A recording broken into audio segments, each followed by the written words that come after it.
আসসালামু আলাইকুম ভিউয়ার্স, সকলে কেমন আছেন? আশা করছি সকলে ভালো আছেন। প্রতিদিনের মতো আজকেও আপনাদের মাঝে একটি নতুন ভিডিও নিয়ে চলে এলাম। এই ভিডিওতে আমি আলোচনা করব দেশি মুরগি পালন করা বেশি লাভজনক নাকি টাইগার মুরগি পালন করা বেশি লাভজনক সে সম্পর্কে। তো চলুন তাহলে ভিডিওটি শুরু করা যাক। দেশি মুরগি ও টাইগার মুরগির মধ্যে কোনটি বেশি লাভজনক হবে তা নির্ভর করে কয়েকটি বিষয়ের উপর, যেমন বাজার চাহিদা, খরচ, লালন পালন পদ্ধতি, ওজন বৃদ্ধি ও রোগ প্রতিরোধ ক্ষমতা। এবার আসুন জেনে নেই দেশি মুরগির ক্ষেত্রে কি কি লাভজনক দিক রয়েছে এবং কি কি চ্যালেঞ্জের মোকাবেলা করতে হবে সে সম্পর্কে। দেশি মুরগির ক্ষেত্রে কিছু লাভজনক দিক রয়েছে, যেমন দেশি মুরগির বাজার মূল্য বেশি, কারণ বাংলাদেশে দেশি মুরগির মাংসের চাহিদা সব জায়গায় বেশি থাকে। দেশি মুরগির রোগ প্রতিরোধ ক্ষমতা ভালো, তাই ঔষধের খরচ একেবারেই কম।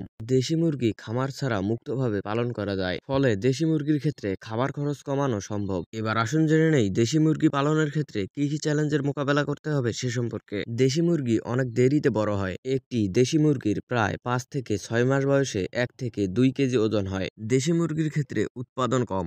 একটি দেশি মুরগি প্রতি বছর টাইগার মুরগি থেকে অনেক কম ডিম দেয়, অর্থাৎ দেশি মুরগি প্রতি বছর গড়ে 80 থেকে 100টি পর্যন্ত ডিম দিয়ে থাকে। এবার আসুন জেনে নেই টাইগার মুরগির ক্ষেত্রে কি কি লাভজনক দিক রয়েছে এবং কি কি চ্যালেঞ্জের মোকাবেলা করতে হবে সে সম্পর্কে। টাইগার মুরগির ক্ষেত্রে কিছু লাভজনক দিক রয়েছে, যেমন টাইগার মুরগি দ্রুত বর্ধনশীল, মাত্র 90 থেকে 100 দিনের মধ্যে 2 থেকে 2.5 কেজি পর্যন্ত ওজন হয়ে থাকে। দেশি মুরগির তুলনায় টাইগার মুরগির ডিম উৎপাদন অনেক বেশি। একটি টাইগার মুরগি প্রতি বছর গড়ে 150 থেকে 180টি পর্যন্ত ডিম দিয়ে থাকে। টাইগার মুরগি দেশি মুরগির মতো দেখতে বলে বাজারে এদের চাহিদা অনেক বেশি। টাইগার মুরগি বাণিজ্যিকভাবে পালনে সুবিধাজনক ও দ্রুত লাভ পাওয়া যায়। এবার আসুন জেনে নেই টাইগার মুরগি পালনের ক্ষেত্রে কি কি চ্যালেঞ্জের মোকাবেলা করতে হবে সে সম্পর্কে। দেশি মুরগির তুলনায় টাইগার মুরগির রোগ ব্যাধি অনেক বেশি হয়, তাই টাইগার মুরগি পালনের ক্ষেত্রে ভ্যাকসিন ও ঔষধের খরচ অনেক বেশি। টাইগার মুরগি অধিকাংশ ক্ষেত্রে ফার্মিং করতে হয়, কারণ সবসময় টাইগার মুরগি মুক্ত পালনের উপযোগী নয়। তো ভিউয়ার্স, এই ছিল আজকের